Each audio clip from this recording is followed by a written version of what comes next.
Hello दोस्तों, मेरे channel पे स्वागत है। काफी लोग इंडिया में इस शब्द को गलत बोलते हैं, जैसे रेसिप्रोकल। तो चलिए समझते हैं ये प्रोनाउंसिएशन गलत क्यों है और इसकी सही प्रोनाउंसिएशन क्या है। इसकी सही प्रोनाउंसिएशन है रेसिप्रोकल। रेसिप्रोकल।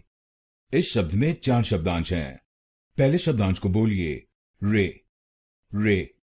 दूसरे शब्दांश को बोलिए सिप, सिप। तीसरे शब्दांश को बोलिए र, र। और आखिरी शब्दांश को बोलिए कल, कल।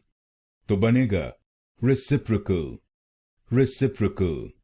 रे सिप र कल, रे सिप र कल। Reciprocal, reciprocal. और इस शब्द में आपको दूसरे शब्दांश पर जोर डालना है, रेसिप्रोकल, रेसिप्रोकल। तो आप इस शब्द को रेसिप्रोकल नहीं बोलिए, आप इसको बोलिए रेसिप्रोकल, रेसिप्रोकल। अब आपको मालूम हो गया इस शब्द की सही प्रोनाउंसिएशन।